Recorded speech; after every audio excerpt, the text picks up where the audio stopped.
Good day everyone, you are welcome back to Module 5 of this class. We are now going to Unit 5 of Module 5, and that is factors militating against successful census.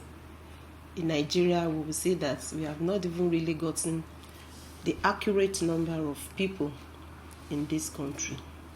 So there are some factors that are militating against the success of census in Nigeria. And one of the factors include 1.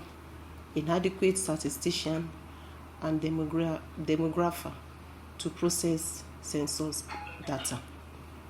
Immediately after the census, there should be some set of people, that is the statistician and the demographer, to really process the number of people that we have all over the country.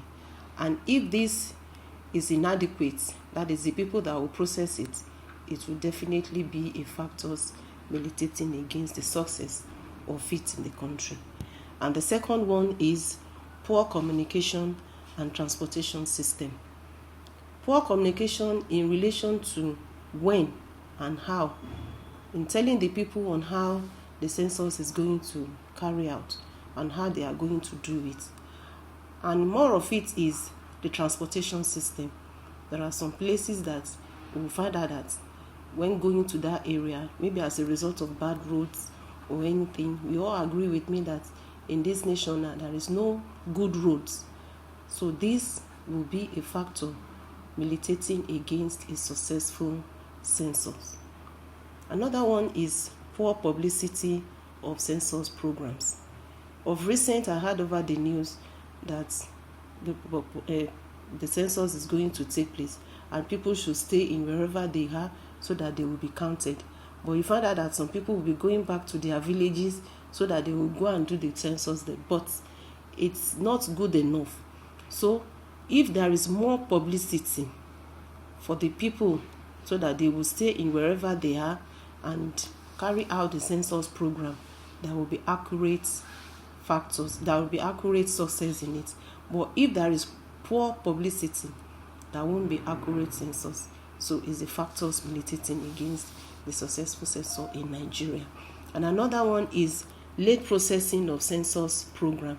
Immediately after the census, maybe a month has been designated for the program, and at the end of the day, to process the census data is not forthcoming. So it will not be a successful one. Once the people have been counted, the result is not out. It's just as a result of you going for an exam and you are not getting the results. The next one is religious belief. And when we talk about religious belief, in some people like the Muslims, there are women in Puda, in the north, that is especially in the north, you will find out that they will not allow them to go out, or you will not allow male to go and count so it's better male will count male, female will count female. But in a station where we don't have the people that are in female to come and count, so they will not allow the person to go into where the women are. So in that area, the women in that area will not be counted. And aside from that, some religion, don't let me mention the religion, they will not also, their attitude towards census, they will not allow people to count very well. And the next one here is inaccessibility to some parts of the country. Inaccessibility in the sense that I, for example, am water phobia. And if I am asked to go to waterside, riverine area, to go and for census, I won't be able to go because maybe on getting to the riverine area, I will only count people around the riverine area, rather than for me to cross down to the other side of the river, that there are some people still living in that area that will need to go and count. So inaccessibility of some parts of the country may also be a problem for the people that are doing it. And in some certain area, maybe in a certain period of the year, like they are doing Oro festival in some places, people will not be able to go to that place for the census. So with this, we also have the use of census figure as an instrument for political power. Some politicians, they make use of it and to publicize themselves say they have done this, they have done that, and at the end of the day, there won't be enough success of the program. The last unit for this module is Unit 6, and we shall be talking about factors influencing population growth.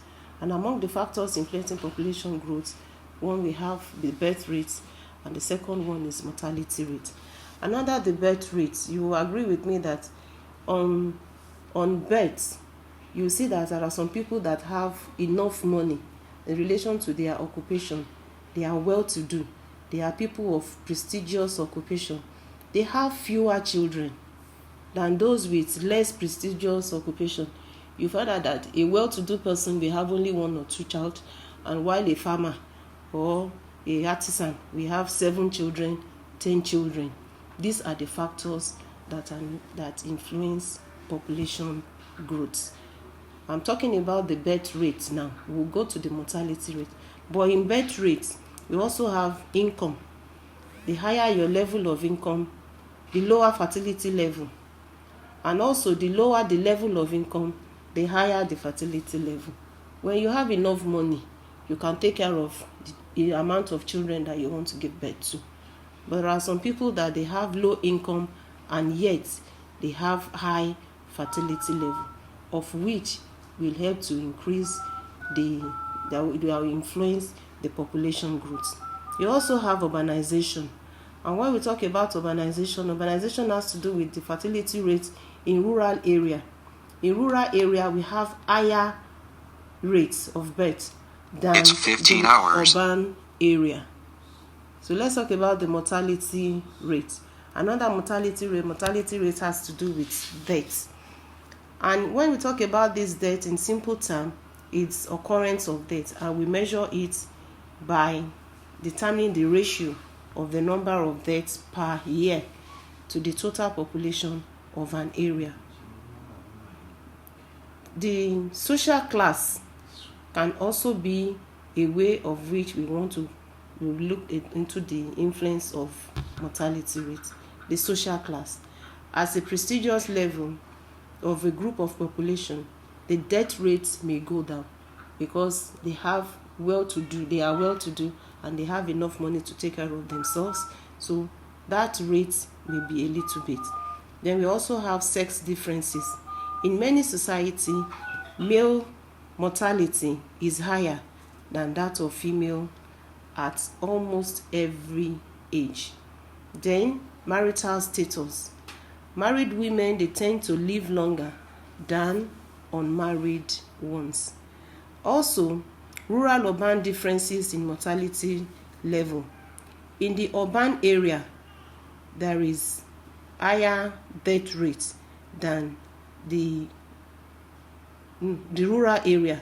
There is higher death rate than the urban area, because in the urban area we have new innovations.